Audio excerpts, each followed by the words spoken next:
السلام عليكم. أشرف حكيمي عيطت عليه محكمة السينا في فرنسا. هاد القضية جاتني في شكل لأنني فايت ليا شفتها من قبل.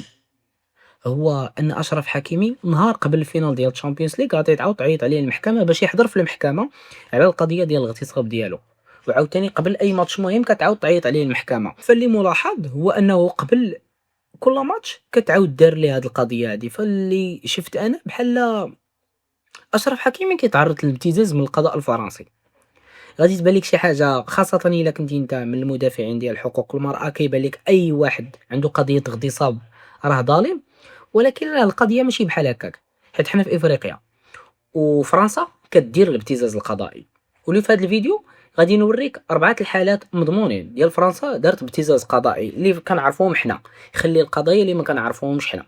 حيت في هذا العالم هذا اولا في هذا العصر هذا ما بقاش كينفع مع افريقيا السلاح اولا حتى ديك لا فرونس افريك، هذيك النخب المفرنسه اللي كانت وسط اجهزه الدوله واللي كتخدم المصالح الفرنسيه. حاليا فرنسا الا طلعتي ليها الدم اولا ما عجبهاش الحال شي حاجه كديرها، كدير لك واحد الابتزاز قضائي، كتشد شخصيات كبيره وكترفع عليهم دعوى قضائيه وكتطلب الحضور ديالهم للمحاكم. وهادشي راه وقعت لواحد المسؤول كبير بزاف في المغرب، وقعات الفنانين اخرين. نبداو بالقضيه ديال اشرف حكيمي. القضيه ديال اشرف حكيمي علاش شي شويه ماشي تليه؟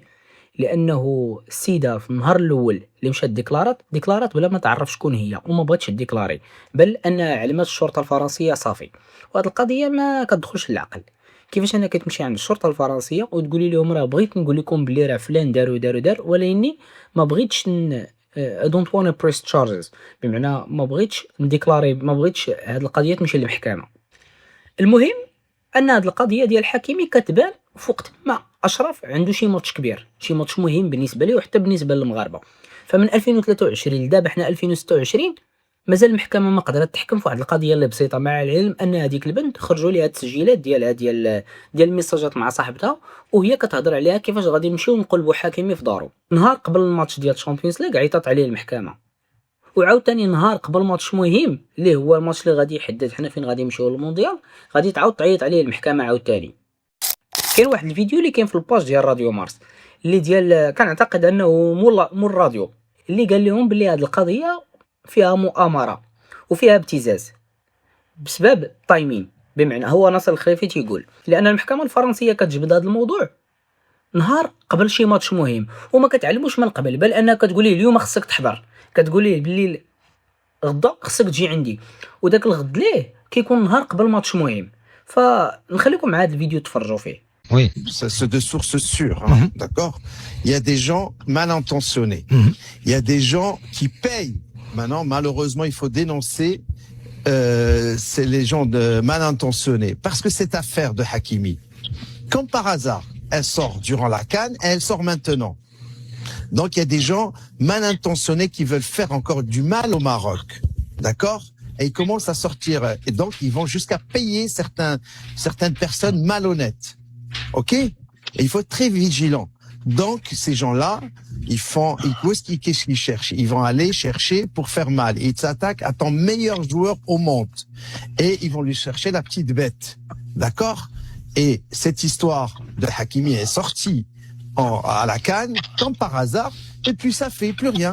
Quand il jouait pour le PSG, ça sortait pas. Et puis, allez, hop, deuxième match, on la ressort. Et c'est bon, quoi. Vous me prenez pour... C'est troublant. هاد القضيه غادي تبان لك ممكن عاديه، ولكن غادي نكملوا ونشوفوا باللي راه فرنسا كدير بالفعل الابتزاز القضائي.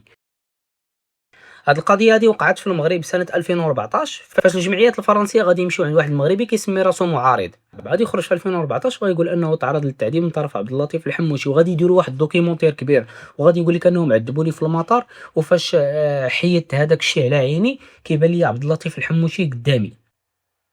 اللي غادي يوقع الدوله غادي تفهم باللي فرنسا عندها مشكل مع المغرب، وخاصه انا داك سنه 2014 المغرب غادي يعلن انه بغى يرجع للاتحاد الافريقي وغادي يرجعوا ليه في 2017. كما قلنا ديك الساعات المغرب اعلن انه غادي يرجع للاتحاد الافريقي، وكيف ما كنعرفوا ان فرنسا بنات امبراطوريتها الافريقيه على ظهر الامبراطوريه الشريفه اللي هو المغرب قديما. فقطعت المغرب ومن تقطيع المغرب صنعت دول وكبرات دول، كبرات الجزائر، صنعت موريتانيا، الشمال اللي هو اقصى جنوب المغرب فين كان تيمبوكتو وكانت البشويه ديال تيمبوكتو زادتها للدوله ديال مالي. المغرب غادي يرجع للاتحاد الافريقي سنه 2014، وهذا الشيء غادي يخلق مشكل كبير في فرنسا، خاصه ان المغرب تيقولوا ديك الساعه غادي يستعمل المديريه العامه للامن الوطني ولا المخابرات الداخليه حتى هي باش تجند افارقه وفرنسيين باش يعاونوها تجمع معلومات كثيره على افريقيا جنوب الصحراء باش يسهل عوده المغرب. هادشي غادي يغضب الفرنسيين وغادي يرفعوا دعوى قضائيه وغادي يديروا هذيك المسرحيه على عبد اللطيف الحموشي، وغادي يجيبوا معارض اللي غادي يقول انا تعرضت للتعذيب من طرف عبد اللطيف الحموشي، وهذا الشيء فهمته الدوله. ديك الساعات انا كنعقل سنه 2014 2015 حتى ل 2016 كانت فرونس 24 كتهضر على حاجه وحده، عبد اللطيف الحموشي وحقوق الانسان في المغرب، ولكن الدوله فهمت باللي هذاك الشيء راه ابتزاز. داكشي علاش اعتقد في 2015 الملك محمد السادس غادي يشد عبد اللطيف الحموشي اللي كان المدير العام لمديريه مراقبه التراب الوطني دي اس تي، وغادي يعينوا المدير العام للامن الوطني دي جي اس ان، بمعنى غادي يعطيه جوج ديال المناصب. انا ديك الساعه ما فهمتش كيفاش، حتى من بعد فبعد كورونا عاد غادي نفهم شنو هو الابتزاز القضائي اللي كدير فرنسا لافريقيا، ولكن الملك كان عارف والدوله كانت عارفه. بوادر حادث دبلوماسي وصفته السلطات المغربية بالخطير وغير المسبوق في العلاقات بين فرنسا والمغرب، وذلك في رد على قيام أحد قضاة التحقيق الفرنسيين باستدعاء رئيس المخابرات المغربي للمثول أمامه بعد اتهامه بالتواطؤ في التعذيب من قبل منظمة حقوقية فرنسية. وفي رد الذي عينه صاحب الجلالة الملك محمد السادس نصره الله مديرا عاما للأمن الوطني مع احتفاظه بمنصبه كمدير عام لإدارة التراب الوطني. 15 من شهر دجنبر 2005 عين صاحب الجلالة الملك محمد السادس السيد عبد اللطيف الحموشي مديرا عاما لمراقبة التراب الوطني. هذا التعيين يندرج في إطار العناية المولوية التي يوليها جلالة الملك لضمان سلامة وأمن المواطنين، وبالنظر إلى الحنكة والتجربة التي أبان عنها السيد الحموشي هاد القضيه هذه غادي توقع عاوتاني لواحد الفنان مغربي اللي ما غاديش نهضروا واش دار ولا ما دارش، ولكن الاغلبيه راه دار. ولكن كيفاش تعاملت القضاء وكيفاش تعامل القضاء الفرنسي مع القضيه ديالو كيبين باللي راه كاين ابتزاز اللي هو سعد المجرد. فاعتقد 2016 ولا 2017 غادي يتشد سعد المجرد.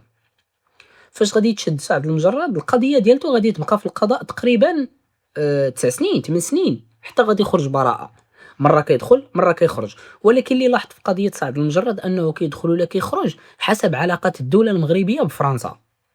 فديك الساعات الفتره فاش تشد سعد المجرد اللي هي 2017 اعتقد هي الفتره فاش رجع المغرب رسميا للاتحاد الافريقي. من بعد غتصلح العلاقات ديالنا مع فرنسا وغادي نوصلوا لواحد العلاقات زوينه. سعد المجرد غادي يعطيوه اطلاق سراح مشروط وغيخرج، وهي فاش غيبقى يطلعوا لي فيديوهات ديالو كيدور في فرنسا وكان ضعيف، مره كيخرج اغنيه. فاش عاوتاني غادي نتخاصموا حنا وفرنسا، فكيف ما قلنا ان العلاقه ديال او القضيه ديال سعد المجرد كتكون مرتبطه بطريقه مباشره بالعلاقه ديال المغرب وفرنسا، بل السيد واخا نيت دار او لا ما دارش غادي يخرج نهائيا وغتسالى ليه المشكل ديالو ديال القضيه الاولى ديال البنت الاولى اللي دعته في 2017 نهار ايمانويل ماكرون، ماشي نفس النهار بل نفس السنه اللي ايمانويل ماكرون غادي يجي للبرلمان في المغرب. فإلا قلبتي في قضيه سعد المجرد غادي تلاحظ بانه خروج سعد المجرد او لا فاش كتعاود المحكمه تعيط على سعد المجرد مرتبط بطريقه مباشره بالصراع ما بين او الخلاف المغربي الفرنسي.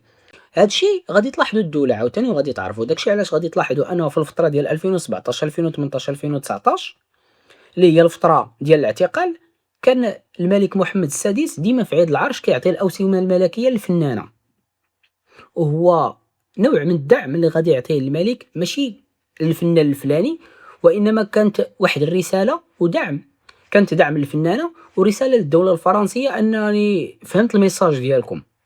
وبالطبع فرنسا ما خدات والو لان هادشي غادي نعرفوه من بعد في الاعتراف الفرنسي. فرنسا اللي جابت معاها 30 مليار دولار ديال الاستثمارات باش تدبر على بلاصتها، لان امريكان حيدات ليها البساط ديال قضيه الصحراء وما بقاتش فرنسا هي اللي كتحكم فيه.